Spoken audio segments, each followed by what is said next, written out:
सबको स्क्रीन दिख रही है भाई? Yes sir. ठीक है, तो आगे बढ़ते हैं। हाँ, तो आज से रिफ्लेक्शन स्टार्ट करना है। कोई बचा तो नहीं? बाकी मुस्कान थी कि नहीं इंग्लिश वाली क्लास में? यस सर थी। तो मतलब आएगी वो क्लास में? चलो ठीक है, स्टार्ट करते हैं। 10 तो हो ही गया यार, टाइम हो गया आज काफी। रिफ्लेक्शन स्टार्ट करते हैं भाई। रिफ्लेक्शन से पहले हमें क्या क्या बताना है हम पूरा बता देते हैं, ठीक है। सबसे पहली बात, ठीक है, अभी तक हमने पढ़ा जो पार्ट ऑफ मैथमेटिक्स अभी हमने पढ़ी उसको अलजेब्रा बोलते हैं, ठीक है। स्पेलिंग सही है, देख लेना। एक पार्ट होता है मैथमेटिक्स का जिसको बोलते हैं अलजेब्रा, एक पार्ट होता है मैथमेटिक्स का जिसको जियोमेट्री बोलते हैं, ठीक है। इन दोनों पार्ट में हमने रिलेशन तुम्हें शायद बताया होगा, ठीक है। अगर याद है तो बताओ, अलजेब्रा और ज्योमेट्री में क्या रिलेशन होता है? अलजेब्रा, किसी क्वेश्चन हाँ बताओ। को ग्राफ पेपर पे प्लॉट करें तो उसका जो लास्ट में आंसर होगा और जो ज्योमेट्री पे ग्राफ पेपर पे प्लॉटेशन होंगे वो इक्वल होगी। अगर किसी क्वाड्रेटिक इक्वेशन या फिर कोई भी अलजेब्रिक इक्वेशन को सॉल्व कर रहे हैं तो ग्राफ में और उसका आंसर एक ही जगह प्लॉट होगा। अच्छा, चलो सही है, काफी हद तक सही है। अब चलो पहले ये बताओ कि अलजेब्रा में होता क्या है? अलजेब्रा में क्या पढ़ते हैं हम लोग? किस टाइप की मैथ्स है अलजेब्रा? कुछ आइडिया अलजेब्रा से क्या याद आता है? डेफिनेशन क्या होती है अलजेब्रा, कभी पढ़ी होगी तो? क्या होता है अलजेब्रा?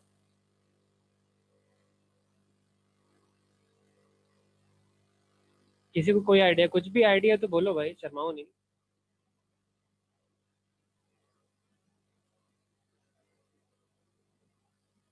कोई आइडिया नहीं किसी को भी? चलो भाई, अलजेब्रा जो होती है, अलजेब्रा जो होती है वो मैथ्स ऑफ या मैथमेटिक्स ऑफ इक्वेशन होती है। अलजेब्रा में तुम क्या पढ़ते हो भाई? इक्वेशन होती है, ठीक है। X square plus 2x plus 1 is equal to 0, या x plus 1 is smaller than 2, ऐसे करके इक्वेशन तुम पढ़ते हुए आ रहे हो। तो अलजेब्रा क्या होती है? ऐसी मैथमेटिक्स जिसमें तुम्हें इक्वेशन देखने को मिले, वो अलजेब्रा होती है। ज्योमेट्री क्या होती है भाई? ज्योमेट्री होती है ऐसी मैथमेटिक्स जिसमें तुम्हें शेप देखने को मिले। ज्योमेट्री में तुम क्या देखते हो? शेप देखते हो, स्क्वायर, रेक्टेंगल, ठीक है। कॉम्प्लेक्स शेप होते हैं, ग्राफ पे बनते हैं, अलग अलग टाइप के फिगर बनते हैं, ठीक है। ये सब चीजें होती हैं, वो ज्योमेट्री में आती हैं। तो ये चीजें समझ में आती है ना। अलजेब्रा जब हम कहते हैं तो अलजेब्रा से क्या मतलब है, ठीक है। अभी हमने कोई कॉपी उठा ली, ठीक है, उसमें मैथमेटिक्स लिखी हुई है, तो किस टाइप की मैथमेटिक्स हम समझ जाएंगे, अलजेब्रा की है या ज्योमेट्री की है, समझ जाएंगे। और टाइप की भी होती है, लेकिन अब हम इन दोनों में देखते ही डिफरेंशिएट कर देंगे ना।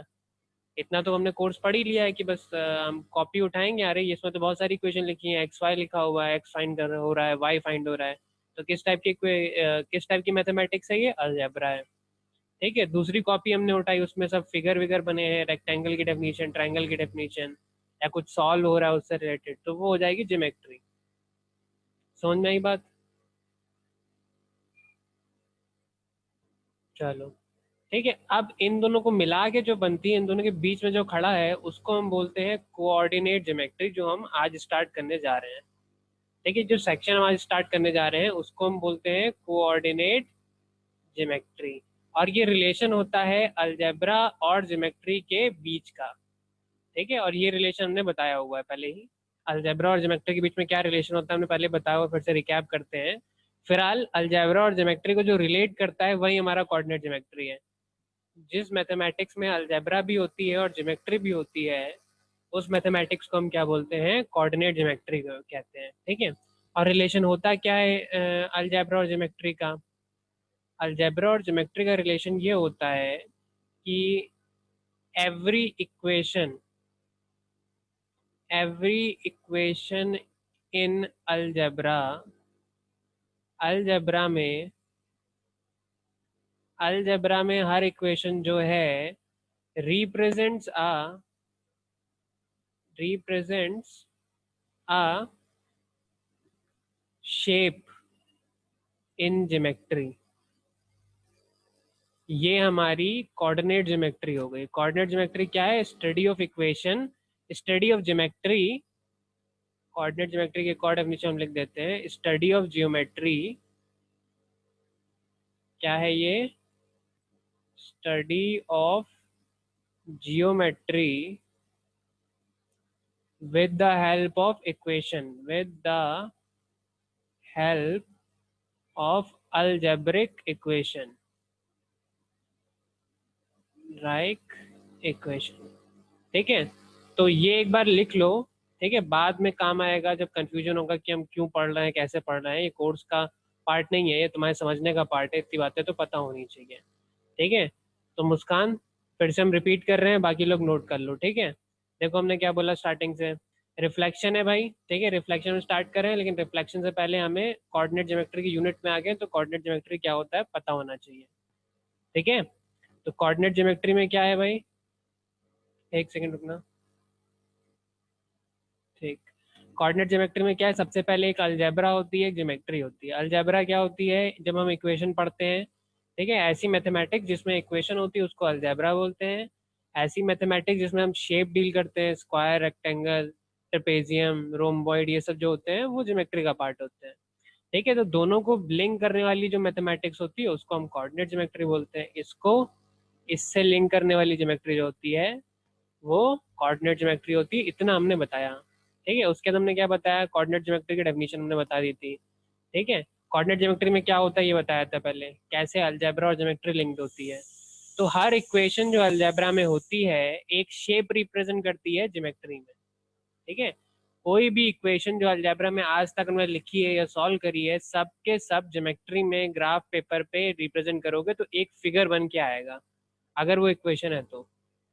ठीक है, अगर सिंपल हमने नंबर लिखा है 2, तो ये कोई शेप तो ना है। अगर हमने ऐसा कोई लिखा है 2x+3 = 0, तो इसको प्लॉट कर सकते हो तुम, और उसको प्लॉट करके एक फिगर बन के आएगा। और स्पेसिफिकली जब इसको प्लॉट करते हो तो फिगर बन के आता है कुछ ऐसी स्ट्रेट लाइन, ऐसी आए आड़ी टेढ़ी जैसी भी है, लेकिन स्ट्रेट लाइन आएगी। बात समझ में आई? ये मैं बता चुका था वैसे तो यस पहले, सर। लेकिन फिर से रिकैप कराते हैं। ठीक है, स्टडी ऑफ ज्योमेट्री की फॉर्मल, सॉरी कोऑर्डिनेट ज्योमेट्री की फॉर्मल डेफिनेशन भी मैंने लिखा दी तुम्हें। कोऑर्डिनेट ज्योमेट्री क्या होती है भाई, study of geometry with the help of algebraic equation.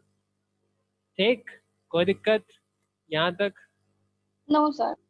ठीक है, अब भाई बात ये पड़ती है भाई, अलजेब्रा को या ज्योमेट्री को अलजेब्रा के डोमेन में खींच के लेके आए कैसे। ये तो हमने भाई बातें कर दी, हाँ ऐसा होता है वैसा होता है, ये करेंगे कैसे? ठीक है, वो यहाँ पे बताते हैं। ठीक है, तो कोऑर्डिनेट ज्योमेट्री में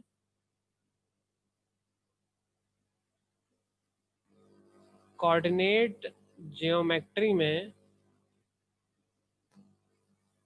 भैया ये 3 जो बच्चे हैं, हमने उस दिन भी बताया था, इनको बता देना यार तुम लोग जरा। शुभ हो गया, रमन हो गया और अंकित हो गया।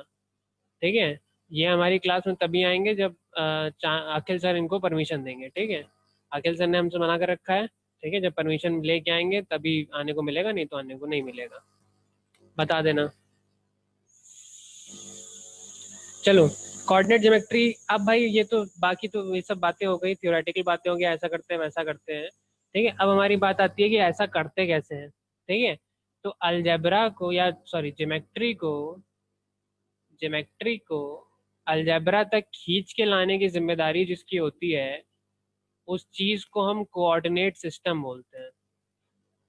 ठीक है, अलजेब्रा को ज्योमेट्री तक खींच के लाने की जिसकी जिम्मेदारी होती है, उस चीज को हम क्या बोलते हैं, कोऑर्डिनेट सिस्टम बोलते हैं। ठीक है, तो मतलब अगर हमने ये रेक्टेंगल बनाया है मान लो, ठीक है, तो ये क्या है, ये ज्योमेट्री का पार्ट है, हम रेक्टेंगल पढ़ेंगे, इसका कुछ लेंथ होगा, इसका ब्रेथ होगा, उसके हिसाब से इसका एरिया निकलेगा। ठीक है, भैया कोई मैसेज कर दो यार, शुभ को कोई है कि सर अभी क्लास में नहीं ले सकते हैं, ओ कोई कांटेक्ट में है तो।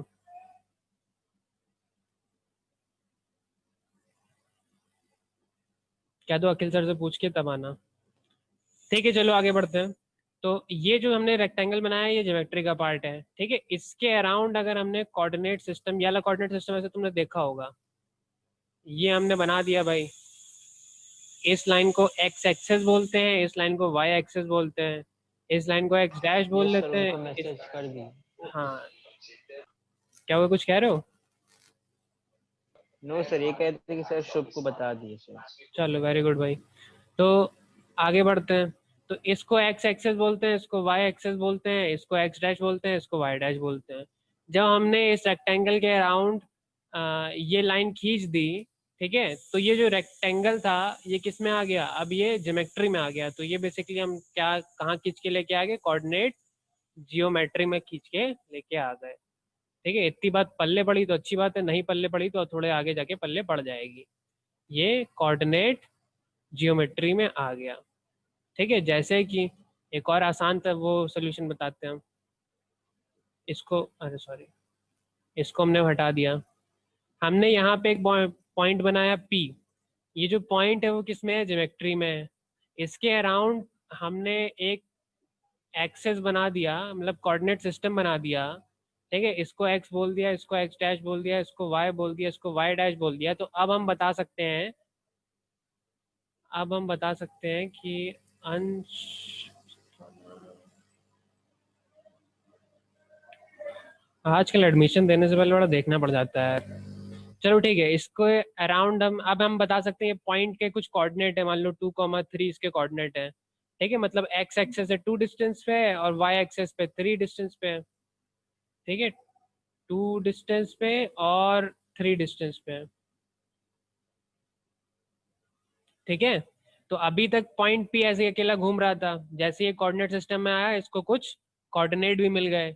मतलब इसका पहचान मिल गई कि ये अगर एक यहाँ से स्टार्ट करोगे 2 डिस्टेंस यहाँ बढ़ोगे, फिर यहाँ से वाई वाई डायरेक्शन में 3 डिस्टेंस यहाँ बढ़ोगे तो हम पॉइंट के पास पहुंच जाएंगे। इतनी बात समझ में आती है?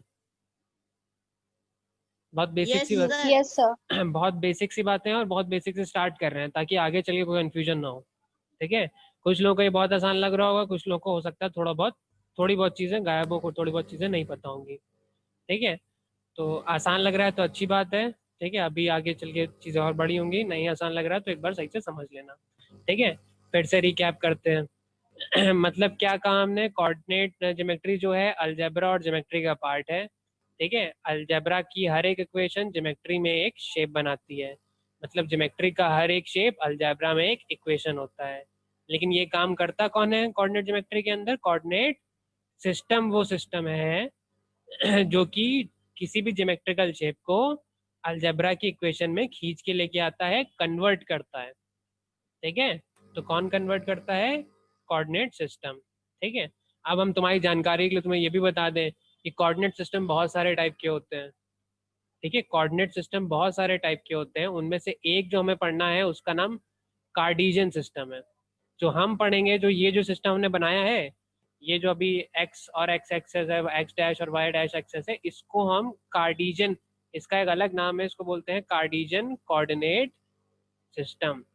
ठीक है, इसके अलावा और भी होते हैं, जैसे एक नाम तुम्हें बताते हैं, एक होता है polar system, polar coordinate system होता है। इसके बारे में तुम 11वीं में जाके पढ़ोगे, अभी खाली नाम बता दिया है। ठीक है, 11वीं में जाके पढ़ोगे तो आसान है, कुछ कठिन नहीं है। लेकिन फिलहाल ये बात दिमाग में डाल लो, ज्योमेट्री के शेप को अलजेब्रा में लाने के बहुत तरीके हैं। ठीक है, वो डिपेंड करता है हम क्या मकसद पूरा करना चाह रहे हैं, लेकिन फिलहाल जो हम मकसद पूरा करना चाह रहे हैं पूरा का पूरा पहले वाले कोऑर्डिनेट सिस्टम में पूरा हो जाता है। मतलब कार्डिजन की जरूरत पड़ती है और किसी की जरूरत नहीं पड़ती है। इतनी बात भी क्लियर हो गई होगी। इसको अपने भाषा में लिखते चले जाना भाई, इतना हम लिखाएंगे तुम्हारे कोर्स में है नहीं, अगर याद करना है तो लिखते चले जाना जरा, ये भी सिंपल सिंपल बातें आगे काम आएंगी।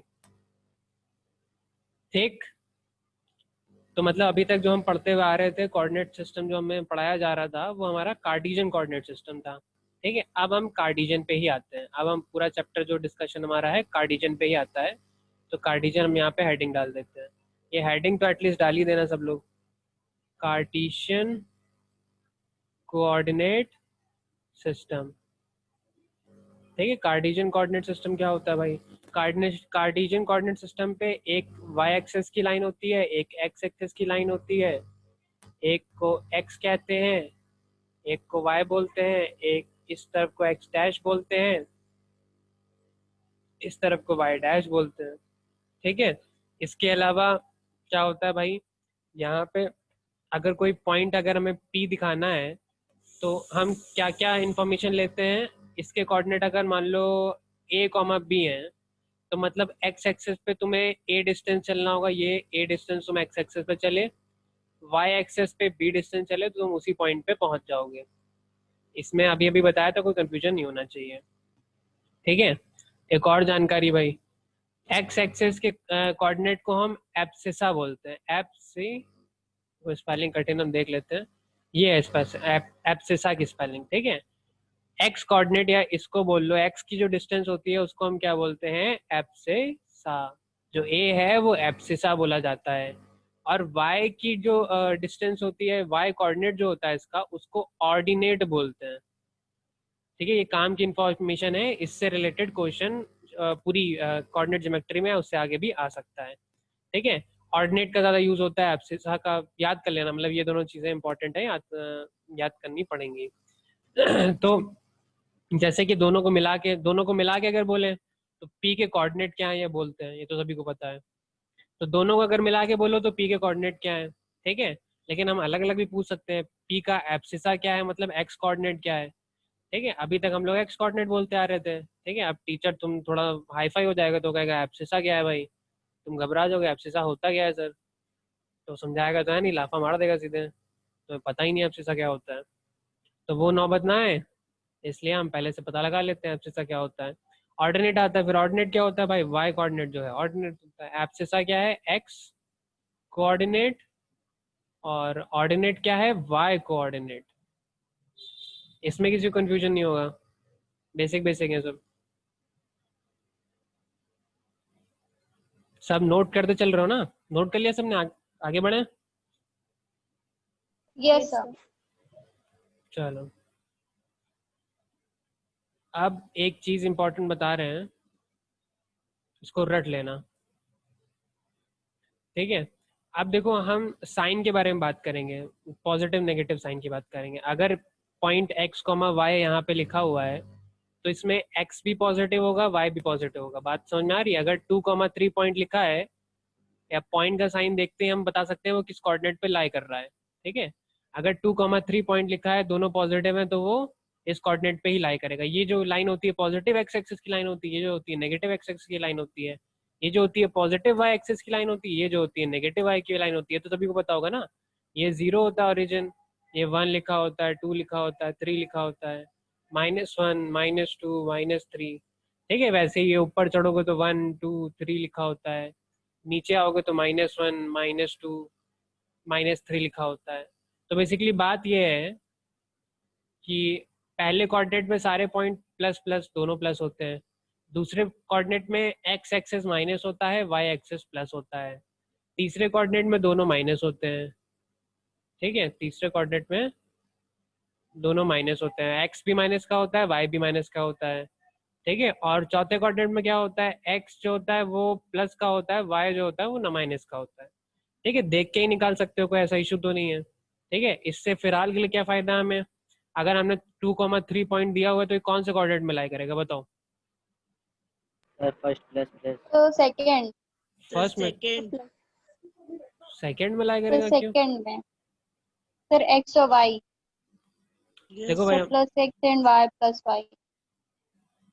देखो भाई, ये है फर्स्ट कोऑर्डिनेट, ये है सेकंड फर्स्ट में कोऑर्डिनेट, करेगा। ये है थर्ड कोऑर्डिनेट, और ये है फोर्थ कोऑर्डिनेट। ये भी लिख लेना भाई, ठीक है। ऐसे ही चलता है, जो चक्री घूमती है वो ऐसे घूमती है, पहला कोऑर्डिनेट, दूसरा कोऑर्डिनेट, तीसरा कोऑर्डिनेट और चौथा कोऑर्डिनेट, ठीक है। कोऑर्डिनेट बोलते हैं चारों पार्ट को अलग अलग। इतनी बेसिक सी जानकारी शायद हो, नहीं हो तो अभी देख लो, ठीक है। अगर हमने 2,2 दिया तो 2 भी पॉजिटिव है और 3 भी पॉजिटिव, 2,3 दिया तो 2 और 3 दोनों पॉजिटिव है। दोनों पॉजिटिव साइन कहाँ पे आते हैं, फर्स्ट क्वाड्रेंट में आते हैं, तो ये जो है फर्स्ट क्वाड्रेंट में लाई करता है। अगर हमने -2, -4 दे दिया तुम्हें पॉइंट, तो कहाँ लाई करता है, कौन सा कोऑर्डिनेट ऐसा है जहाँ पे दोनों पॉइंट नेगेटिव हो जाते हैं, थर्ड। थर्ड वाला है।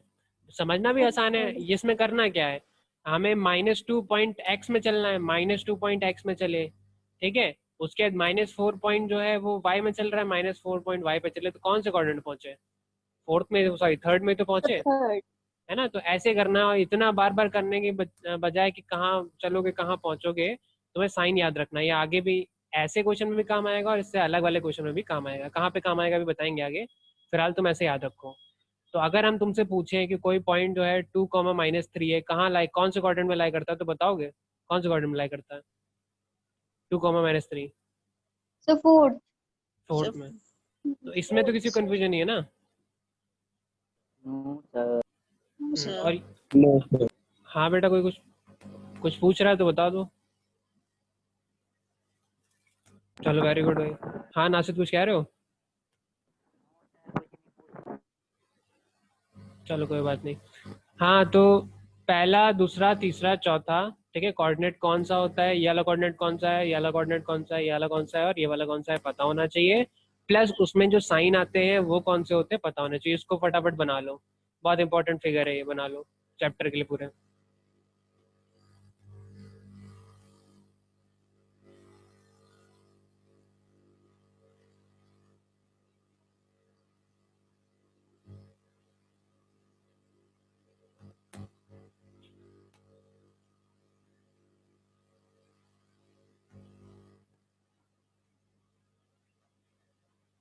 बना लिया सबने? Yes, sir. ठीक है, तो बेसिक से क्वेश्चन हमने अभी तक क्या क्या सॉल्व किए हैं भाई, क्या क्या तुम्हें बताया है? हमने तुम्हें ये बताया है कि कोऑर्डिनेट सिस्टम बहुत सारे टाइप के होते हैं, ठीक है, उनमें से एक कार्टेशियन कोऑर्डिनेट सिस्टम है। ठीक है, तो अगर तुम्हारे मन में कभी सवाल ये आया था कि पॉजिटिव वाले इस तरफ ही क्यों रखे गए और वाई के पॉजिटिव वाले इस तरफ ही क्यों रखे गए, उल्टा क्यों नहीं किया गया, ठीक है, और या फिर फर्स्ट कोऑर्डिनेट ये, सेकंड कोऑर्डिनेट ये, थर्ड कोऑर्डिनेट, फोर्थ कोऑर्डिनेट ऐसा ही क्यों होता है, ठीक है, तो भैया ये जो है कन्वेंशन है, कार्टेशियन प्लेन, कार्टेशियन कोऑर्डिनेट का कन्वेंशन है। तुम्हें अच्छा नहीं लग रहा है तो अपने हिसाब से नया कोऑर्डिनेट सिस्टम बना देना, अपने हिसाब से नई मैच बना लेना, ठीक है, उसमें अलग कोऑर्डिनेट सिस्टम यूज कर लेना, उसमें अलग इक्वेशन बनेंगी, ठीक है। फिलहाल ये सबसे ज़्यादा स्टैंडर्ड कोऑर्डिनेट सिस्टम है जिसमें ये जो प्रिंसिपल होते हैं काम करते हैं, उसके हिसाब से सारे रूल्स बनाए गए हैं, ठीक है। चलो अब हम आगे बढ़ते हैं, अब हम चैप्टर की बात करते हैं। बेसिक से कोऑर्डिनेट सिस्टम के बारे में लगभग मैंने सब बता दिया है, कुछ छोटा होगा तो अभी जब चैप्टर आएगा उसमें बता देंगे हम। अब बात करते हैं रिफ्लेक्शन की, ठीक है।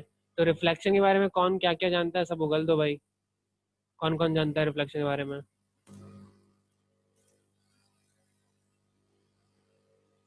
सर मतलब कोई भी चीज कोई सरफेस से अगर रिफ्लेक्ट करेगी तो वो पीछे भी उतने डिस्टेंस पे ही बनेगी। बिल्कुल सही भाई, कोई भी चीज किसी सरफेस से, हाँ, कोई भी चीज किसी सरफेस से जब क्या बोलेंगे रिफ्लेक्ट करेगी तो पीछे भी उतने डिस्टेंस बनेगी। बिल्कुल सही भाई। देखो रिफ्लेक्शन तुम लोगों ने फिजिक्स में पढ़ रखा होगा, ठीक है। तो रिफ्लेक्शन के भाई दो पार्ट होते हैं।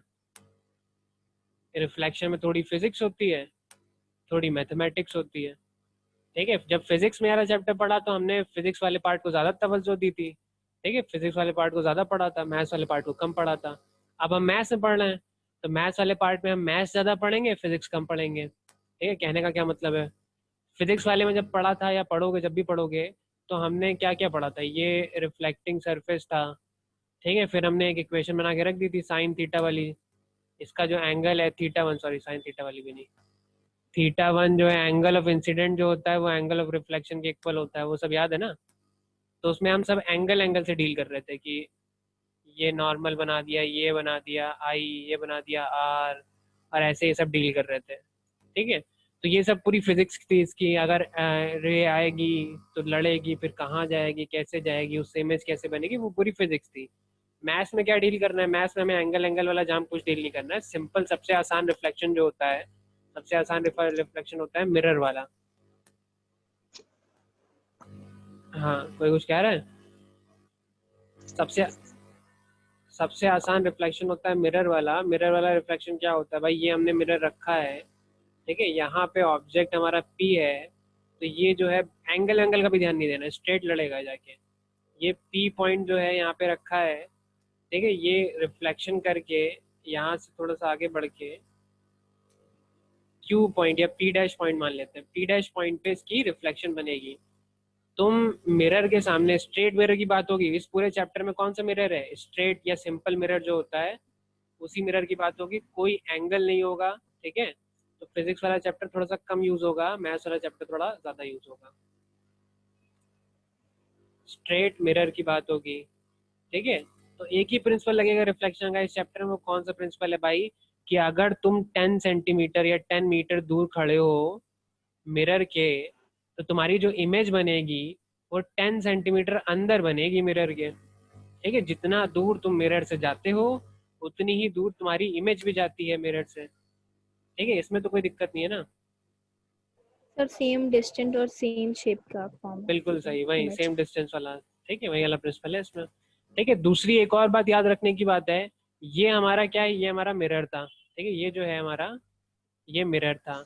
और ये जो लाइन जो यहाँ पे बन रही है, हम दूसरे कलर से बना देते हैं उसको, ये जो लाइन बन रही है, ठीक है, इसको हम बोलते हैं कनेक्टिंग लाइन, ठीक है। इसको हम बोल देते हैं कनेक्टिंग लाइन बिटवीन, ये क्या है, ऑब्जेक्ट है, ये क्या है, इमेज है, ठीक है। जो हम लोग है वो ऑब्जेक्ट है, जो हमारी रिफ्लेक्शन बन रही है वो इमेज है। Connecting line between object and image. तो मिरर और ऑब्जेक्ट जो कनेक्टिंग लाइन है उनके बीच का एंगल देखोगे तो वो हमेशा 90 रहेगा हमारे केस में। उसमें जो रिफ्लेक्शन, फिजिक्स में जो रिफ्लेक्शन होता था ऐसे आड़े टेढ़े चलता चला जाता था। तो ना हमें उन सब की बात करनी है, ना हमें किसी नॉर्मल वॉर्मल कुछ किसी की बात नहीं करनी है। बस हमें क्या करना है, जब भी हमारे केस में रिफ्लेक्शन होगा तो एक पॉइंट होगा, ठीक है, वो ऑब्जेक्ट यहाँ पे है, उसकी इमेज उतने ही डिस्टेंस दूर पे बनेगी मिरर पे। और क्या होगा, मिरर ये है और कनेक्टिंग लाइन ये दी हुई है, तो दोनों के बीच में एंगल बनेगा 90 डिग्री, ठीक है। 90 डिग्री के भाई बहुत सारे नाम होते हैं, 90 डिग्री के यही नाम सुन लो। 90 डिग्री को परपेंडिकुलर भी बुलाते हैं, ठीक है, सब लोगों को पता ही होगा। और इसको नॉर्मल भी बुला लेते हैं कुछ लोग। नॉर्म अगर हम तुमसे बोल रहे हैं line a is normal to line b, तो हम कहना क्या चाहते हैं, लाइन ए और बी आपस में परपेंडिकुलर है। बात समझ में आई? Yes, sir. ठीक है, तो चाहे नॉर्मल बोल लो, चाहे परपेंडिकुलर बोल लो, चाहे 90 डिग्री बोल लो, बात एक ही पड़ेगी। इतनी बात समझ में आई? Yes sir. Yes sir. ठीक है। अब एक और इम्पोर्टेंट कॉन्सेप्ट, इसको बना लेना भाई, इसको कॉपी पे बना लेना, ठीक है। जो बताते जा रहे हैं वो थोड़ा बहुत अपने भाषा में लिखते चले जाना। बना लिया सबने? Yes sir. Yes. No sir. अच्छा, बना लो बना लो।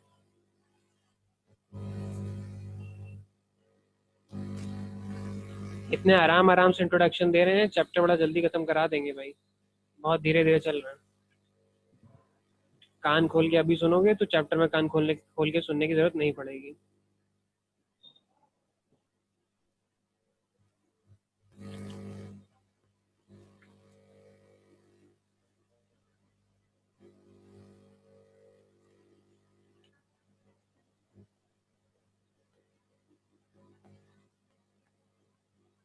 बना लिया?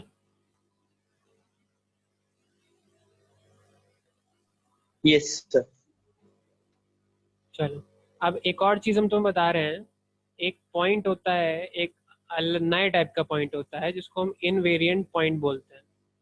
एक नई चीज आती है, स्पेशल टाइप के पॉइंट होते हैं जिनको हम इनवेरिएंट पॉइंट बोलते हैं। इनवेरिएंट पॉइंट क्या होते हैं, ऐसे पॉइंट जो अपनी पोजीशन ना बदलें, रिफ्लेक्शन या किसी भी, ये हर जगह होते हैं। रिफ्लेक्शन के केस में अगर हम बात करें तो ऐसे point, any point that do not change their position, change their position on reflection। अगर रिफ्लेक्शन वाले चैप्टर की बात कर रहे हैं तो रिफ्लेक्शन के केस में ऐसे पॉइंट जो कि अपनी पोजीशन चेंज ना करे रिफ्लेक्शन होने पर भी, उनको हम क्या बोलेंगे, इनवेरिएंट पॉइंट।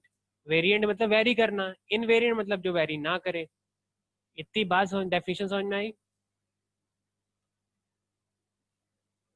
ये डेफिनेशन लिख लो पहले, ठीक है। सिंपल सी डेफिनेशन है, ऐसे पॉइंट जो अपनी जगह चेंज ना करें या अपनी वैल्यू चेंज ना करें रिफ्लेक्शन होने पे, उनको हम बोलते हैं इनवेरिएंट पॉइंट, ठीक है। अब जैसे कि देख लो, अगर हमने ऑब्जेक्ट यहाँ पे रख दिया, बिल्कुल मिरर के ऊपर रख दिया, ठीक है, तो ऑब्जेक्ट की जो मिरर से डिस्टेंस है वो कितनी है, 0 है, ठीक है। तो इमेज भी यहीं पे बनेगी, रिफ्लेक्शन हो रहा है, ठीक है। तुमने अपनी नाक ला के तुमने पूरी उसमें डाल, क्या बोलते हैं, मिरर पे रख दी, तुम्हारी नोज जहाँ पे है वहीं पे तो रिफ्लेक्शन नहीं बनती तुम्हारी ना। तुम्हारी हाथ तुम्हारा दूर है, तुम हाथ आगे पीछे करोगे या दूर ले जाओगे तो वो रिफ्लेक्शन चेंज होगी, डिस्टेंस होगी, कुछ दूर दिखेगी। ठीक है, लेकिन जो पॉइंट या नाक या उंगली जिससे भी एक्सपेरिमेंट करना है कर लेना भाई, घर पे सबके शीशा होगा। तो ये जो पॉइंट है ये चेंज नहीं होता है, जीरो डिस्टेंस पे है। तो ये मिरर के ऊपर ये ऑब्जेक्ट है, यही ऑब्जेक्ट है और यही इमेज भी है। बात समझ में आई?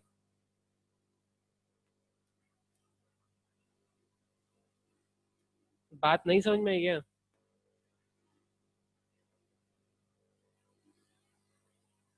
यस देखो हम क्या कहना चाह रहे हैं, हमने ऑब्जेक्ट यहाँ पे रखा, ठीक है, रिफ्लेक्शन करने के बाद इमेज कहाँ बनी, यहाँ पे बनी। हमने ऑब्जेक्ट यहाँ पे रखा होता, रिफ्लेक्शन करने के बाद इमेज कहाँ बनती, यहाँ पे बनती। हमने ऑब्जेक्ट और पास रखा होता, इमेज यहाँ पे बनती। मतलब ऑब्जेक्ट यहाँ पे, इमेज यहाँ पे बन रही है। हमने मिरर के ऊपर ला के ऑब्जेक्ट रख दिया, तो इमेज भी तो यहीं पे बनेगी मिरर के ऊपर। Yes sir. ठीक है, तो ये जो है ऑब्जेक्ट था, ऑब्जेक्ट का रिफ्लेक्शन हुआ, तो इमेज भी वहीं पे बनी जहाँ पे ऑब्जेक्ट था। तो ऐसे पॉइंट को हम क्या बोलते हैं, इनवेरिएंट पॉइंट बोलते हैं, जो कि अपनी पोजीशन चेंज नहीं करते। सिंपल सी डेफिनेशन है। बात समझ में आई? चाहे Yes, sir. इनके साथ कुछ भी कर लो, रिफ्लेक्शन करा लो, कुछ भी कर लो, ये अपनी पोजीशन चेंज नहीं करेंगे रिफ्लेक्शन के रिस्पेक्ट में। ठीक, कहीं से भी रिफ्लेक्शन करा लो। बात समझ में आई? आगे बढ़े। Yes, sir. ठीक है, सब आसान आसान चीजें चल रही हैं। अब आते हैं मुद्दे की बात भाई। अब हम कुछ रूल्स लिखा रहे हैं, वो रूल लिख लो फटाफट। ठीक है, सबसे पहला रूल तो यही था। ठीक है, रूल्स ऑफ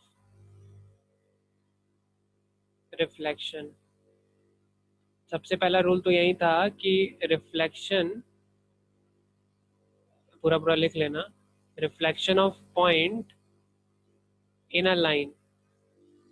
ठीक है, reflection of point in a line का मतलब है एक लाइन है जो हमने मिरर मान लिया है, उस मिरर से अगर पॉइंट का रिफ्लेक्शन होगा तो इसकी इमेज जो बनेगी वो मिरर के पीछे बनेगी, एग्जैक्टली सेम डिस्टेंस पे। ये ए डिस्टेंस है तो ये डिस्टेंस भी ए होगी। ये तो अभी बताया, तो रूल ही होता है रिफ्लेक्शन का। ठीक है, तो ऑब्जेक्ट यहाँ पे है तो इमेज यहाँ पे बनेगी। पहला रूल आसान सा। ठीक है, दूसरा रूल पे आते हैं। दूसरा रूल क्या है, reflection of a point in x axis. Reflection of a point इन, अरे यार, इन एक्स एक्सिस। ठीक है, एक्स एक्सिस पे किसी पॉइंट का रिफ्लेक्शन होगा। ठीक है, ये था हमारे पास, ये था कोऑर्डिनेट सिस्टम हमारे पास। ठीक है, ये क्या था भाई, ये एक्स था, सॉरी ये वाई था, ये एक्स था, ये एक्स डैश था और ये वाई डैश था।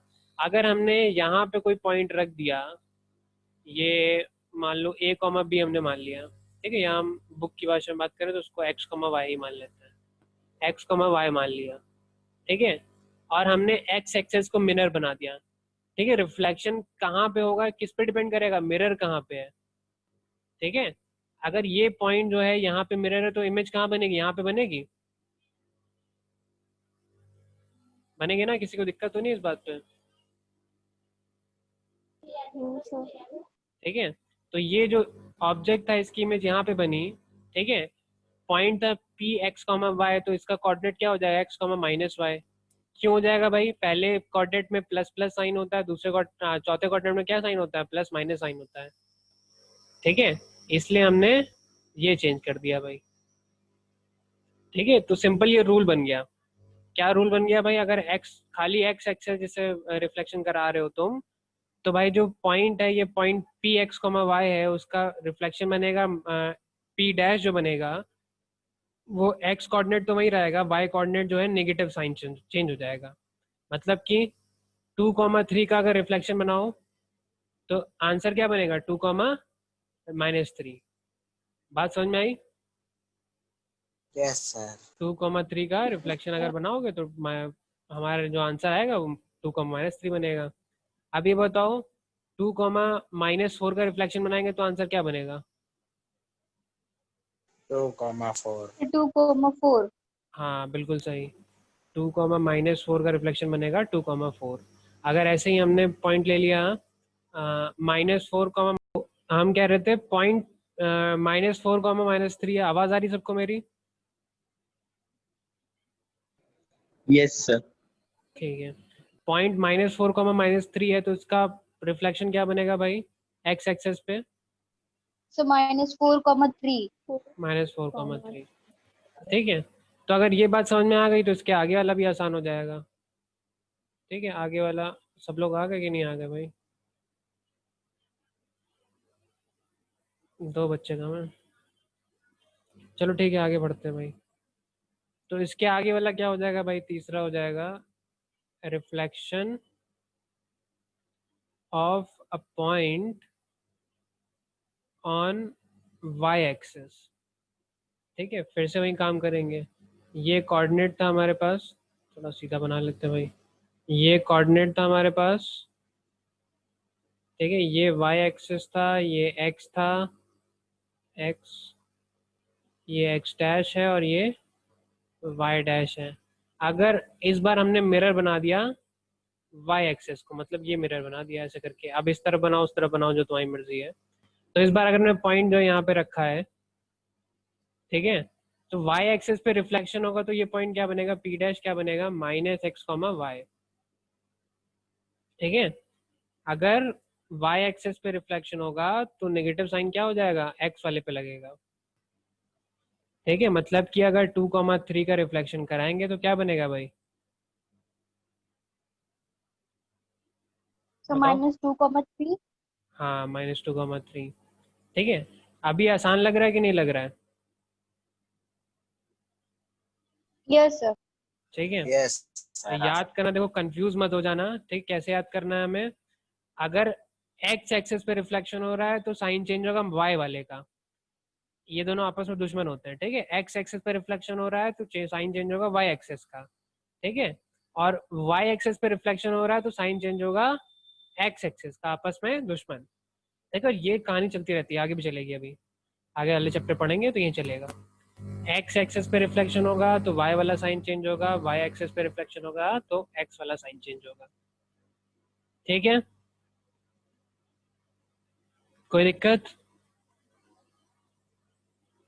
No sir.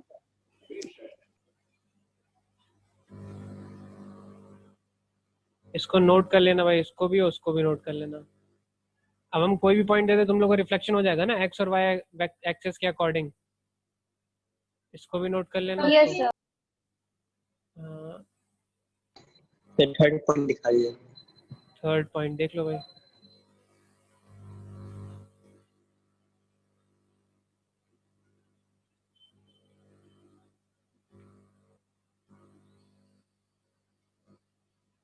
चलो, तो इसको अपनी मर्जी से Yes, कॉपी में लिखना होगा सही से, तो अपनी Sir, मर्जी में लिख। हाँ बता, हाँ बताओ। सर ये जो रिफ्लेक्शन होता है वाई एक्सिस में, सर ये जो हम लोग रिफ्लेक्शन कराते हैं वाई एक्सिस में और उसका साइन माइनस में हो जाता है, क्योंकि सर मिरर के सामने सर जैसे हम लोग खड़े हैं तो सर जो साइन चेंज होता है सर रिवर्स इमेज बनती है, इसीलिए -x होता है सर जब वाई एक्सिस से रिफ्लेक्शन करा रहे हैं। देखो साइन चेंज को यहाँ से ऐसे कनेक्ट ना करो। साइन चेंज को कैसे कनेक्ट करना है भाई? देखो पी यहाँ पे है, ठीक है, और मिरर यहाँ पे, तो लॉजिकली तुम्हारी इमेज यहीं पे बनेगी ना, पी डैश तुम्हारा यहीं पे बनेगा ना। ये क्लियर हुई बात? अगर यस सर। ऑब्जेक्ट यहाँ पे, मिरर तुम्हारे सामने, तो इमेज तो यहाँ पे बनेगी। ठीक है, अब जो हमने पहले बताया था, हमने क्या बताया था? फर्स्ट कोऑर्डिनेट में जो पॉइंट है वो प्लस प्लस होता है, तो सेकंड कोऑर्डिनेट में पॉइंट जो होता है वो प्लस माइनस हो जाता है। मतलब अगर ये पॉइंट जो है एक्स एक्स वाई है, तो ये कोऑर्डिनेट जो होगा एक्स, सॉरी, ये पॉइंट जो होगा यहाँ पे माइनस प्लस होता है। ठीक है, तो ये कोऑर्डिनेट अगर एक्स वाई है तो ये कोऑर्डिनेट -x और y हो जाएगा। ठीक है, हमने उधर पहुंचाया, पहले पहले हमने रिफ्लेक्शन का लॉजिक लगाया। हाँ बेटा। सर जो मैं बोल रही हूँ ये वाला केस सर इसी यही होता है या फिर कुछ और है सर, एक्स की माइनस हो जाती है वैल्यू? नहीं, इसका कोई रिलेशन नहीं जो तुम बोल रही हो। ठीक है, या तुम सही समझ नहीं पा रहे हैं, लेकिन जो हमें समझ में आ रहा है उस हिसाब से ऐसा कोई रिलेशन नहीं होता है। ठीक है, यस सर। रिलेशन रिलेशन ये होता है कि हमने यहाँ पे देखा, ठीक है, यहाँ पे हमने रिफ्लेक्शन कराया, फिर हमें ऑब्जेक्ट मिला, फिर हमने ऑब्जेक्ट जब देखा ये तो यार थर्ड कोऑर्डिनेट में, सॉरी सेकंड कोऑर्डिनेट में है ना, तो फर्स्ट कोऑर्डिनेट में पॉइंट एक्स वाई रहता है, पॉइंट प्लस प्लस रहता है। सेकंड कोऑर्डिनेट में क्या होता है, माइनस प्लस हो जाता है, ये हमने अभी ऊपर लिखाया था, एक बार कॉपी पलट के देख लेना। तो इसलिए हमने साइन चेंज कर दिया, ठीक है। यहाँ पे बनाओगे तो यहाँ पे भी ओवरऑल रिलेशन वही आता है, यहाँ पे माइनस एक्स माइनस वाई रहता है, और यहाँ पे क्या हो जाता है, यहाँ पे sorry plus x minus y रहता है, यहाँ पे माइनस एक्स माइनस वाई रहता है। तो अगर ध्यान से देखो तो रिलेशन वही बन रहा है, y का साइन चेंज नहीं हुआ, x का साइन चेंज हो गया, ठीक है। तो जब हमने ये रिफ्लेक्शन करा के देखा, लॉजिकली हमने क्या पता लगाया, अगर पॉइंट यहाँ पे है तो रिफ्लेक्शन यहाँ पे होगा, पॉइंट यहाँ पे तो रिफ्लेक्शन यहाँ पे होगा। फिर हम जब गए एक्चुअल रिफ्लेक्शन किया तो पता चला कि ये रूल फॉलो हो रहा है दोनों में। किसी भी केस को हम ले लें तो ये रूल फॉलो हो रहा है कि वाई एक्सिस पर रिफ्लेक्शन कराओगे तो एक्स के कोऑर्डिनेट चेंज हो जाएंगे, ठीक है। वाई एक्सिस पे रिफ्लेक्शन कराओगे तो एक्स के कोऑर्डिनेट चेंज हो जाएंगे। तो उसी को हमने सब याद करने से बजाय वही वही रूल बना दिया। अब कहाँ तक भटकेंगे कि कौन से कोऑर्डिनेट का साइन कहाँ होता है और क्या करेंगे, तो इसलिए हमने ये Yes, रूल sir, clear है। हाँ शॉर्टकट रूल बनाया है, ठीक है। वैसा कोई रिलेशन नहीं है कि इमेज पीछे बन रही है इसलिए नेगेटिव है, ठीक है। वैसे Yes, कह सकते हो कि एक तरह से इनडायरेक्ट रिलेशन है, ठीक है, कोई ऐसा इशू नहीं है। तो इतनी बात समझ में आई। yes, sir. अब चलो एक और चीज बताते हैं भाई। अब एक इक्वेशन ऑफ लाइन हम तुम्हें बताया जा रहा है, ठीक है।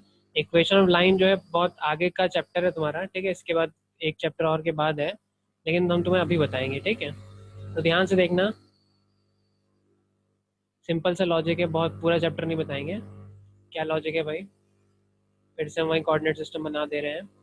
यहाँ पे हमारे पास हो गया y x x dash sorry y dash और एक्स डैश, ठीक है।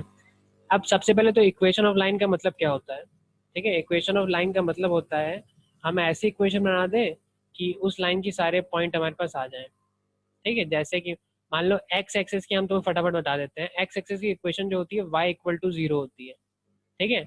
और वाई एक्सिस की इक्वेशन जो होती है वो एक्स इक्वल टू जीरो होती है, ठीक है। ये बात जरा कॉपी पे लिख लो। एक्स एक्सिस की जो इक्वेशन होती है, एक्स एक्सिस जो लाइन है, ठीक है, हमने तुम्हें बताया था हर ज्योमेट्रिकल लाइन की एक इक्वेशन होती है। हमने बताया था हर ज्योमेट्रिकल लाइन की अलजेब्रा में एक इक्वेशन होगी। तो एक्स एक्सिस जो बना हुआ है उसकी इक्वेशन क्या होगी, वाई इक्वल टू जीरो। और वाई एक्सिस जो बना हुआ है उसकी इक्वेशन क्या होगी, एक्स इक्वल टू जीरो। बात समझ में आई थी। ये पहले लिख लो जरा कॉपी में, ठीक है, साइड में डाल दो। इक्वेशन ऑफ एक्स एक्सिस क्या है भाई, y इक्वल टू जीरो। इसको याद देखो, उसी लॉजिक से याद करना है। x जो है y का, x के केस में y आ जाएगा, y केस में x आ जाएगा। x एक्सिस की equation y equal to zero और y एक्सिस की equation x equal to zero, ठीक है। अब इसको समझना कैसे वो बता देते हैं तुम्हें, पहले नोट कर लिया, ठीक है। Yes, तो इक्वेशन क्या करती है, हमें कोई भी पॉइंट जो है उस लाइन पे कोई भी पॉइंट होगा वो फाइंड करने में हेल्प करती है, ठीक है। y इक्वल टू जीरो का क्या मतलब है, ऐसा कोई भी पॉइंट, जैसे ये पॉइंट होता है x कॉमा वाई होता है, ठीक है। y इक्वल टू जीरो मतलब ऐसा कोई भी पॉइंट जिसका y कोऑर्डिनेट जो है हमेशा जीरो रहेगा, ठीक है। मतलब ऐसा कोई भी पॉइंट चुन लो, मान लो 2,0 चुन लिया तो ये कहाँ लाई करेगा, x एक्सिस पे 2 कोऑर्डिनेट चलना है, y एक्सिस पे 0 चलना है, मतलब x कोऑर्डिनेट पे लाई करेगा। 50,0 अज्यूम कर लो, तो ऐसे चले जाओगे 50 तक और y कोऑर्डिनेट पे 0 चलना है। तो अगर हम y कोऑर्डिनेट को 0 कर दे तो हम कहाँ पे रहेंगे, हमेशा x पे रहेंगे, इसलिए ये x कोऑर्डिनेट x एक्सिस की इक्वेशन है। तो ऐसा कोई भी पॉइंट, मतलब इस इक्वेशन में कोई भी पॉइंट रख दो, x की कोई भी वैल्यू रख दो, y हमेशा 0 होना चाहिए, तो हम कहाँ पे लाई करेंगे, हमेशा x एक्सिस पे ही आएंगे।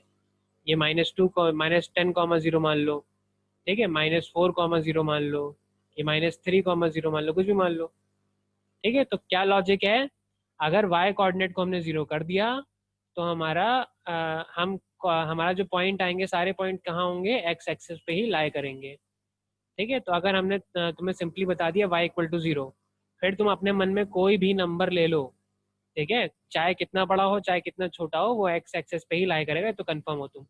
ये बात समझ में आती है, यस सर। ठीक है। तो इसलिए yes, हमने बोला x एक्सिस की इक्वेशन जो है y इक्वल टू 0 होती है। और वही लॉजिक y एक्सिस की इक्वेशन में भी x इक्वल टू 0। कोई भी पॉइंट, अगर तुम कोई भी पॉइंट कैसे ले सकते हो, पॉइंट होता है x, y, उसमें हमने रिस्ट्रिक्ट कर दिया x इक्वल टू 0, मतलब x की जगह 0 ही रखना, y की जगह अब तुम कुछ भी रखो, 0,5 रखो, x एक्सेस पे 0 चलना है, y एक्सेस पे 5 चलना है, 0,-10 रखो, x एक्सेस पे 0 चलना है, y एक्सेस पे -10 चलना है। सर नेगेटिव y की और नेगेटिव x की इक्वेशन क्या बनेंगी? नेगेटिव y की क्या? सर नेगेटिव y की भी सर अगर नहीं नहीं जब नहीं नहीं, रिफ्लेक्शन कराएंगे तो। ये लाइन यहाँ से यहाँ तक पूरी चलती चली जा रही है, तो ये x एक्सेस है पूरी की पूरी, ठीक है। नेगेटिव पॉजिटिव ये हॉरिजॉन्टल तुम्हें लाइन दिख रही है, इसको हम x एक्सेस बोलते हैं। तो इस पूरी लाइन की इक्वेशन जो है y इक्वल टू 0 है।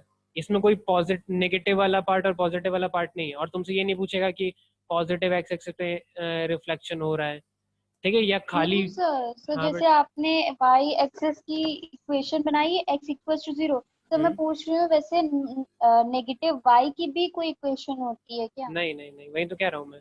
ये पूरी x एक्सेस एक है, ये पूरी y एक्सेस वर्टिकल लाइन एक है। तो जब हम x इक्वल टू 0 की बात करें, तो ये यहाँ से लेके पूरी पूरी लाइन को कवर कर रहा है ये। आधी आधी लाइन नहीं है ये, समझ में आई बात? Yes sir. हाँ, नेगेटिव वाई एक्सेस कोई नहीं होता है भाई, नेगेटिव वाई एक्सेस नाम की कोई चीज़ नहीं होती है, ठीक है। ये अगर हम बोल रहे थे, माफ करना गलती से निकल गया होगा मुंह से, ये होता है वाई एक्सेस पूरी लाइन, ठीक है, और ये होता है एक्स एक्सेस पूरी लाइन। इसमें ये एक्स एक्सेस इस यहाँ इस तरफ जो आता है उसको एक्स बोलते हैं, इस तरफ जो जाता है वाई बोलते हैं, इसको एक्स डैश बोलते हैं, इसको वाई डैश बोलते हैं, ठीक है। एक्सेस तो ये पूरी वाली है ना, ये जो हॉरिजॉन्टल लाइन है उसको एक्स एक्सेस बोल दिया, वर्टिकल लाइन जो पूरी पूरी वर्टिकल लाइन है, पॉजिटिव नेगेटिव सब मिला के, ठीक है। तो इक्वेशन भी दो ही बनेगी, अलग अलग नहीं बनेगी कि वाई एक्सेस की अलग बन रही है, नेगेटिव वाई एक्सेस की अलग बन रही है, ठीक है। अब बनाना चाहो तो बना सकते हो, ऐसे कोई दिक्कत तो है ना, बनाने को हम बना के दिखा दे भाई। बनाने को क्या करोगे भाई, दो सेट ऑफ रूल लगा दोगे, क्या लगा दोगे? अगर तुम्हें खाली इस पार्ट की इक्वेशन चाहिए, तुम क्या करोगे इसमें, कौन कौन से पॉइंट हो सकते हैं? एक्स तो जीरो ही हो गया हमेशा, एक्स कॉमा वाई पॉइंट है तो एक्स तो जीरो ही हो गया, वाई की वैल्यू हमेशा नेगेटिव होनी चाहिए, नेगेटिव मतलब वाई की वैल्यू हमेशा स्मॉलर देन जीरो होनी चाहिए, तो x is equal to zero, y smaller than zero. ये ऐसी इक्वेशन जो ये दोनों रूल फॉलो कर रही हो, वो हमारे पास नेगेटिव वाई एक्सेस की इक्वेशन बन जाएगी। तो ऐसा कोई वो नहीं है, लेकिन पूरी जो एक्सेस होता है वो एक ही एक्सेस होता है, ठीक है। मुद्दे की बात फिलहाल ये है, ये दोनों याद हो यस गए। सर। आगे बढ़े, अब एक और चीज़ हम बताते हैं, फिर हम क्लास का टाइम हो गया, बाकी अब कल बताएंगे। तो जो लॉजिक हमने बताया था, उसी लॉजिक से थोड़ा सा और आगे बढ़ते हैं। ये हमारा कोऑर्डिनेट सिस्टम है, ये एक्स है, ये वाई है, ये एक्स डैश है और ये वाई डैश है, ठीक है। हमने तुम्हें क्या बताया भाई, एक्स एक्सिस की इक्वेशन जो होती है वो वाई इक्वल टू जीरो होती है, वाई एक्सिस की इक्वेशन जो होती है वो एक्स इक्वल टू जीरो होती है। क्यों होती है वो भी लॉजिक हमने समझाया, और लॉजिक बहुत इंपॉर्टेंट था, ठीक है। वाई इक्वल टू जीरो मतलब अगर एक पॉइंट जो है एक्स कॉमा वाई है, तो वाई इक्वल टू जीरो का मतलब है उसके वाई में जीरो रख दो, बाकी एक्स की जगह कुछ भी रख दो, ठीक है। ये पॉइंट समझ में आ गया था ना कि हम कैसे निकाल रहे हैं, यस सर। ठीक है। तो ऐसे ही हम दो और लाइन की इक्वेशन बताएंगे। एक लाइन है, एक ऐसी लाइन जो कि पैरेलल टू एक्स एक्सिस, एक ऐसी लाइन की इक्वेशन याद कर लो जो कि parallel to x axis, parallel to x axis का मतलब ये एक्स एक्सिस है, इसके पैरेलल ये लाइन बन गई, या ये लाइन बन गई, या नीचे ये लाइन बन गई, इनकी इक्वेशन क्या होगी भाई? अगर हम इस वाली लाइन की बात करते हैं सबसे पहले, ठीक है। तो पैरेलल टू एक्स एक्सिस मतलब ये डिस्टेंस जो है, इस डिस्टेंस को हमने ए मान लिया, ठीक है, कुछ भी मान सकते थे, हमने ए मान लिया। तो ये डिस्टेंस ए मीटर है और ये दोनों लाइनें आपस में पैरेलल है, तो यहाँ पे भी कहीं पे भी नाप लो ए मीटर ही रहेगी, यहाँ पे नाप लो, यहाँ पे मान लो। ये तो बात मानते हो ना, पैरेलल लाइन की प्रॉपर्टी होती है, उनकी बीच की डिस्टेंस हमेशा सेम रहती है, तो कहीं पे भी तुम डिस्टेंस मान लो वो ए ही रहेगी, ठीक है। तो इस लाइन को हमने कोई नाम दे दिया, इसको हमने नाम दे दिया, मान लो हमने इस लाइन को क्यू नाम दे दिया, ठीक है। तो क्यू लाइन की जो इक्वेशन बन जाएगी, हम इस y इक्वल टू ए बोल दें। क्यू लाइन की इक्वेशन क्या होती है, line parallel to x axis की इक्वेशन क्या होती है, y इक्वल टू ए, ठीक है। ये लिख लो पहले, एक काम करो, दोनों हम लिखा देते हैं तुम्हें। पैरेलल टू एक्स एक्सिस की इक्वेशन होती है y इक्वल टू ए, और वैसे ही पैरेलल टू वाई एक्सिस की इक्वेशन होती है x इक्वल टू ए। ये लिख लो, ये इक्वेशन है। पैरेलल टू x एक्सिस की equation y equal to a, parallel to y axis की equation x equal to a. लिख लिया? सर हाँ बेटा। सर इसमें सर y इक्वल टू है सर, वो तो सर समझ आ गया सर, y में a के बराबर होगी सर, और x में क्या होगी पैरेलल लाइन की? हाँ दिखा रहे हैं, एक मिनट रुकना, पहले लाइन लिख लो फिर बताते हैं।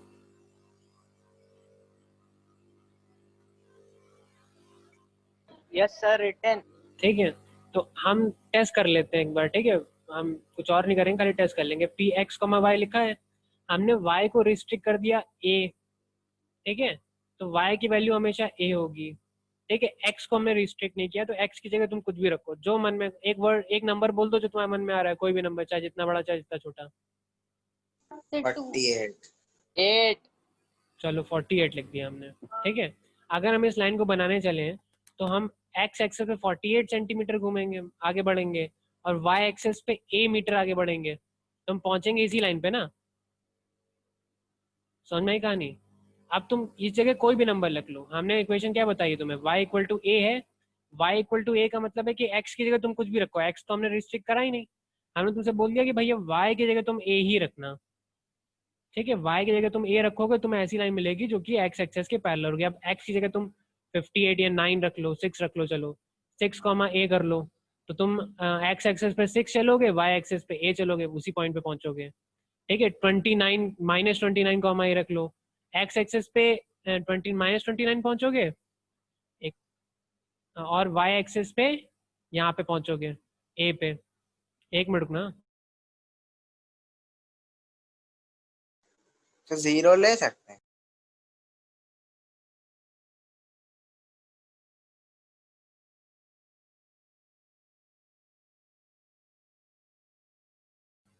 हाँ तो 0 कह रहे थे तुम, 0 ले लो, 0 कॉमा ए। एक्स एक्सिस पे कितना चलना है, 0 चलना है, वाई एक्सिस पे फिर भी कितना चलना है भाई, ए चलना है, तो यहाँ पहुंच गए। तो मतलब अगर तुमने सिर्फ वाई पे कंडीशन लगा ली कि भाई एक्स हमें कुछ भी दे दो, वाई की वैल्यू ए कर दो, तो तुम उसी लाइन पे पहुंचोगे जो ए डिस्टेंस दूर होगी। इसके प्रैक्टिकल एग्जाम्पल हम तो बता देते हैं। अच्छा एक्स वाला समझ गए तो वाई वाला भी समझ जाओगे। वाई वाले के केस में क्या होता है, वाई वाले में इसी का उल्टा हो जाएगा भाई। ऐसी लाइन जो पैरेलल टू वाई एक्सिस, मतलब ऐसी कुछ लाइन बन रही है, तो ये दूरी जो है वो ए हो जाएगी। तो हम एक्स वाले को रिस्ट्रिक्ट कर दें, एक्स एक्सिस को रिस्ट्रिक्ट कर दें, वाई को हम कुछ भी ले लो, तो हम इसी लाइन पे पहुंचेंगे। जैसे कि हमने तुमसे बोल दिया कि चलो ठीक है इसको नहीं बढ़ते, हमने तुमसे बोल दिया कि एक लाइन है जिसकी इक्वेशन जो है y इक्वल टू 9 है, एक जगह हमने क्या लिख दिया, 9 लिख दिया, ठीक है? तो ऐसे सारे पॉइंट ढूंढ लो जो कि एक्स एक्सेस से y डिस्टेंस दूर है, ठीक है? 0 एक 0 कॉमा वाई जो है, 0 कॉमा 9 जो है वो भी 9 डिस्टेंस दूर है, तो यहाँ पे बन गया, यहाँ पे बन गया। ऐसे बनाते चले जाओगे तो क्या बनेगा, इस इक्वेशन में पुट करते जाओ जो इनफाइनाइट। एक लाइन बनती चली जाएगी। तो ये हमारी लाइन बन गई, ठीक है? तो ये लाइन की इक्वेशन हम अगर पूछेंगे तुमसे क्या बताओगे, y इक्वल टू 9 बता दोगे। बस ये y इक्वल टू 9 का क्या मतलब है, ये x एक्सेस से 9 मीटर अवे है, 9 यूनिट्स अवे है। बात समझ में आई? तो इसका काम क्या होगा, ये तो इन्फिनिटी तक जाएगी। ये लाइन की इक्वेशन हो जाएगी, ठीक है? सर ये लेंथ रिप्रेजेंट करेगी, क्या देगी? लेंथ। लेंथ नहीं है बेटा, ये डिस्टेंस है। पहली बात तो ये जो है ये डिस्टेंस फ्रॉम एक्स एक्सेस है, डिस्टेंस फ्रॉम एक्स एक्सेस है, ठीक है? और इसका काम क्या होगा वो भी बता देते हैं हम तुम्हें। देखो इसका काम नहीं होगा, इससे भी कॉम्प्लिकेटेड चीज़ों का काम होगा, ठीक है? लेकिन बेसिक काम वही है। हमने तुमसे क्या कहा अभी, अगर एक्स एक्सेस पे रिफ्लेक्शन हो रहा है और तुम यहाँ पे हो, पॉइंट एक्स कॉमा वाई है, तो तुम यहाँ पे पहुँचोगे जिसका कोऑर्डिनेट होगा एक्स कॉमा माइनस वाई, ये हमने तुम्हें बताया, ठीक है? ये तो सारी हमने तुम्हें ज्योमेट्री की बातें बताई। जब तुम्हें अलजेब्रा में सॉल्व करना होगा तो ये जो लाइन जिस पे रिफ्लेक्शन हो रहा है उसकी इक्वेशन भी तो पता होनी चाहिए। तो इसकी इक्वेशन क्या है, अब हम सब डील किस पे करेंगे, कोऑर्डिनेट, सब इक्वेशन पे डील करेंगे, ठीक है? ज्योमेट्री भी पढ़ेंगे और डील करेंगे इक्वेशन पे, पढ़ेंगे ज्योमेट्री, डील करेंगे इक्वेशन पे। जितना ज़्यादा ज़्यादा काम होगा हम ये ज्योमेट्री पे निकालने की कोशिश करेंगे। बात समझ में आई? तो हमें बेसिकली पढ़ना क्या, हम ज़रा टाइम भी खत्म हो गया, हम रिकैप कर देते हैं फटाफट। कल हम 3 पॉइंट आई थिंक हम बता चुके हैं, चौथे 5वें पॉइंट हम कल बताएंगे। इससे पहले हमें याद क्या करना है, रिमेंबर करना है हमें कि एक्स एक्सिस की इक्वेशन क्या होती है भाई, y equal to 0। Y axis की इक्वेशन क्या होती है, x इक्वल टू 0। थर्ड है पैरेलल टू एक्स एक्सिस की इक्वेशन क्या होती है, y इक्वल टू a। ठीक है, जहाँ पे a कोई भी नंबर हो सकता है, a इज अ नंबर, 1 2 3 25 1025 कुछ भी रख लो। ठीक है, पैरेलल टू y एक्सिस की इक्वेशन हो गई, क्या हो गई, x इक्वल टू a। ये सब बेसिस है तुम्हारा भाई, यहीं से कोऑर्डिनेट ज्योमेट्री स्टार्ट होगी। ठीक है, यहाँ पे अगर सब छोड़ दिया तो फिर कोऑर्डिनेट ज्योमेट्री में दिक्कत हो जाएगी। इज अ नंबर, बात समझ में आई? ये सब याद करके आना। ठीक है, तो हमने अभी तक हमने क्या बताया तुम्हें, रूल 3 रूल बनाए हैं। देखो 3 रूल हमने तुम्हें बताया। पहला रूल था क्या था, reflection of a point in a line. दूसरा रूल था हमारा reflection of point in x axis. तीसरा रूल था reflection of point in y axis. चौथा 5वां रूल हम क्या बताएंगे तुम्हें, चौथा रूल हम बताएंगे reflection of point in a line parallel to x axis. कोशिश करना इसको, ऐसी ऐसी लाइन पे रिफ्लेक्शन करने पे क्या मिलेगा जब एक्स एक्सिस से पैरेलल हो वो लाइन। ठीक है, ऐसी लाइन पे रिफ्लेक्शन करने पे क्या मिलेगा जब वो पैरेलल हो वाई एक्सिस के। बाद समझ में आई? ये चौथे 5वें रूल हैं। तो इसके लिए हमने तुम्हारा बेसिस आज बता दिया तुम्हें, कल हम इसी को कंटिन्यू करेंगे। ठीक है, तो चौथा 5वां रूल है ये। अगर लिखना है आखिरी में जो समरी थी, वैसे तो लिखाया है, ये समरी है, तो ये लिख लो एक बार फटाफट, फिर हम क्लास ओवर करते हैं। Thank you sir. Yes sir, done. ठीक है, तो आज की क्लास यहीं पे ओवर करते हैं, बहुत बेसिक सा स्टफ था। ठीक है, एक बार सही थैंक समझ यू लेना। सर। ठीक है, वेरी गुड भाई, वेलकम बेटा। Thank you sir. Thank you sir. Welcome बेटा। बहुत बढ़िया।